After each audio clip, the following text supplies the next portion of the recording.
Nur Ferdana binti Shalrom, student ID 2024232834. My name is Nurul Azmira binti Azmi, student ID 2024238578. My name is Ain Zulaika binti Aidin, student ID 2024236834. My name is Lushasha Idina binti Muhammad Azaid, student ID 2024289874.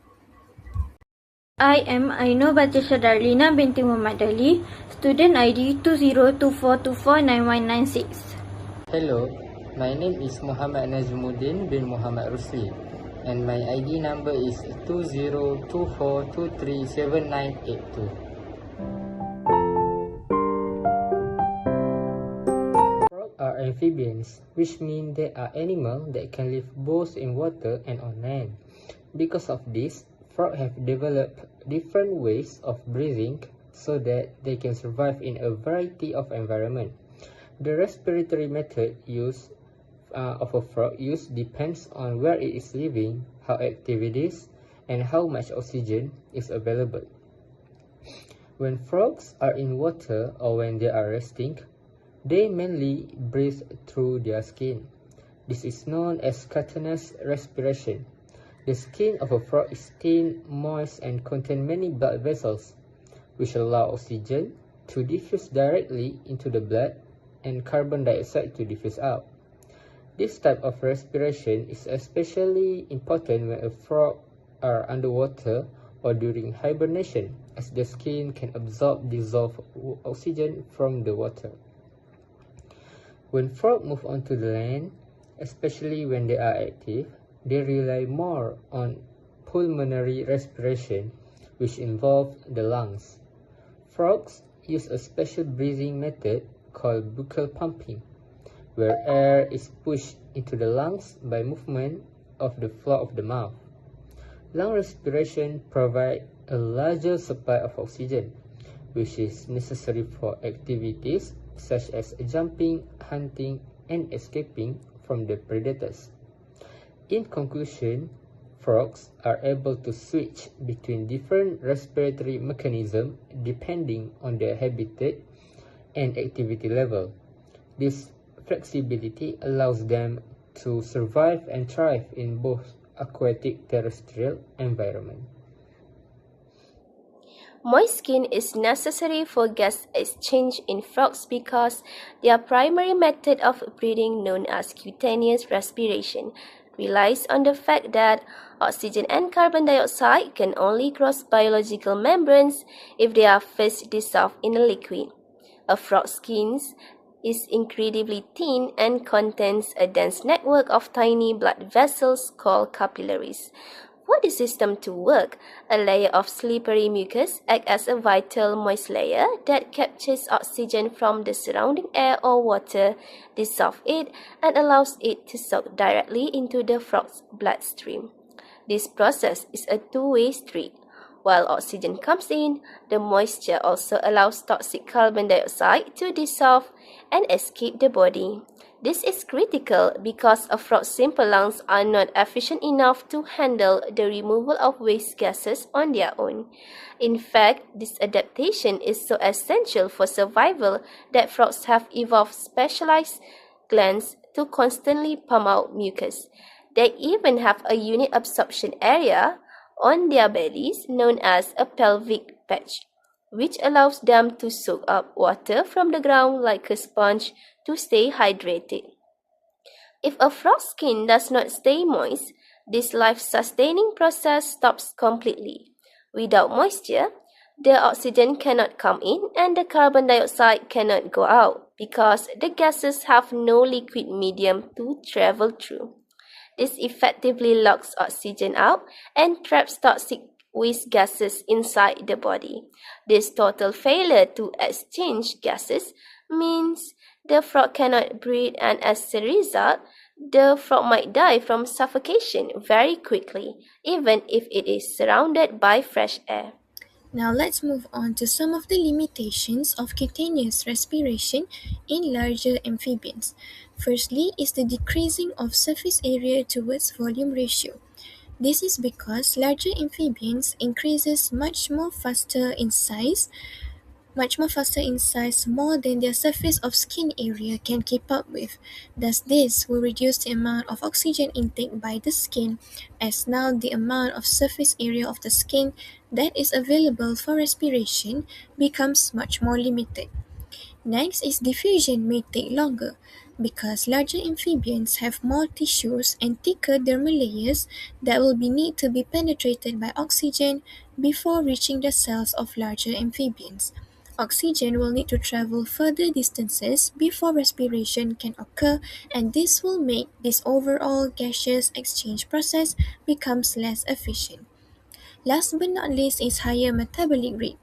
Larger amphibians obviously carry out higher metabolic activities that will require more ATP energy demand.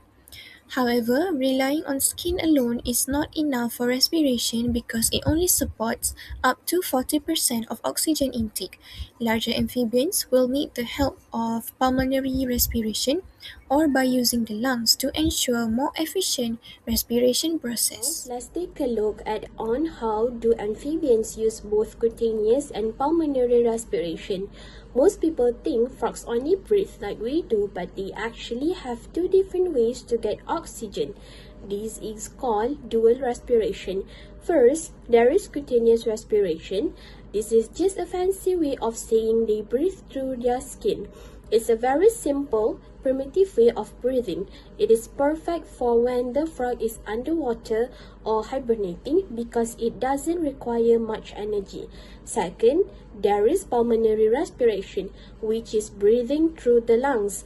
This was a huge step in evolution. It allows frogs to live on land and get oxygen much faster. Let's take a closer look at how these two processes actually work mechanically.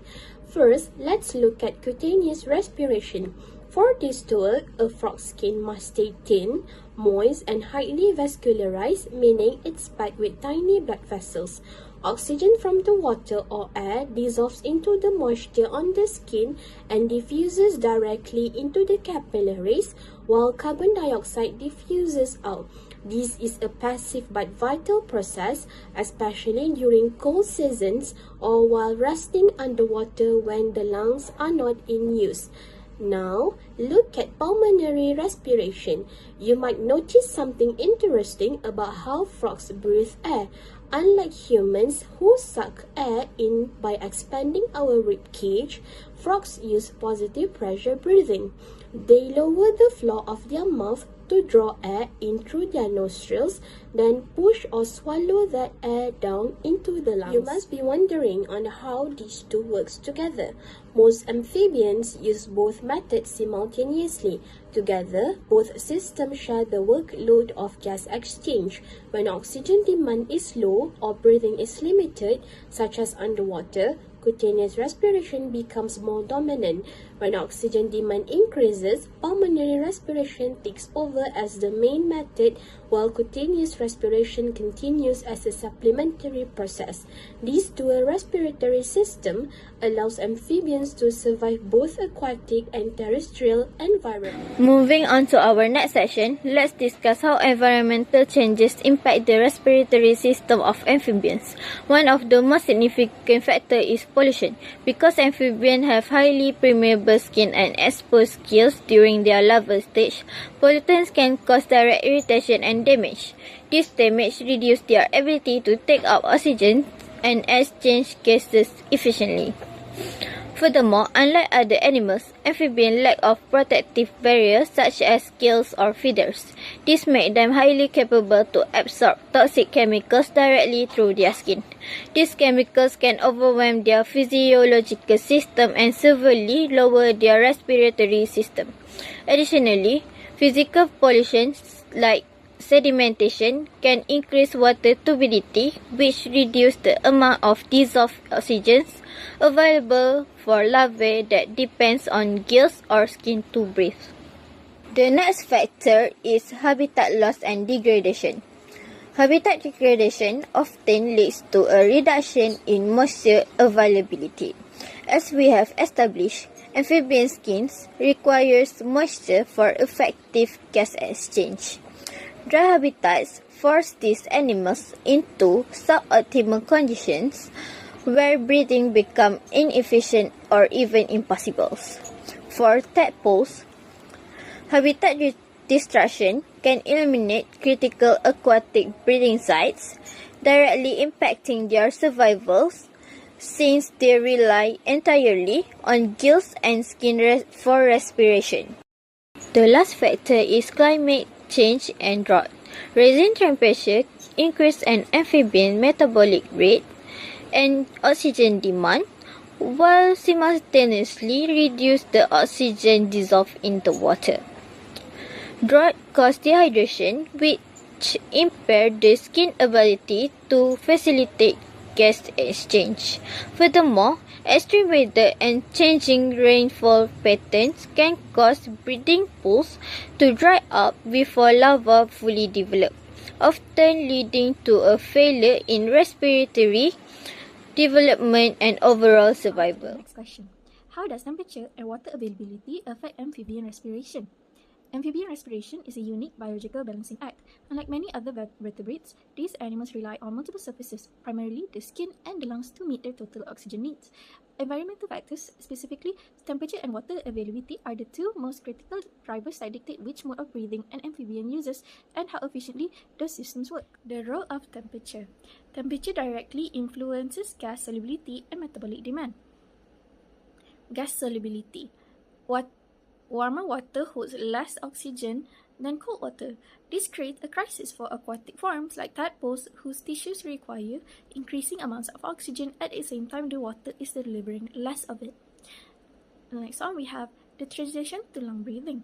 At lower temperatures, continuous respiration alone is typically sufficient because oxygen requirements are low. However, as it warms up, the skin struggles to meet exponentially higher oxygen demands, forcing an increase in lung breathing. Last but not least, we have the role of water availability. Water acts as the glue for the entire respiratory process. Continuous efficiency. Diffusion of gases through the skin can only occur if a thin film of water is present. In dry environments, the skin dries out, and the rate of oxygen diffusion becomes very low. The dehydration trade-off. Amphibians face a physiological conflict. They must keep their skin moist to breathe, but doing so leads to continuous evaporative water loss. Amphibian respiration can adapt to scarcity. In dry conditions, some amphibians use vasoconstriction to reduce blood flow to the skin to minimize water loss, though this further reduces gas exchange. Ultimately, if the skin is too dry, the animals must resort almost solely to the lungs, even though lung breathing also causes water loss during exhalation.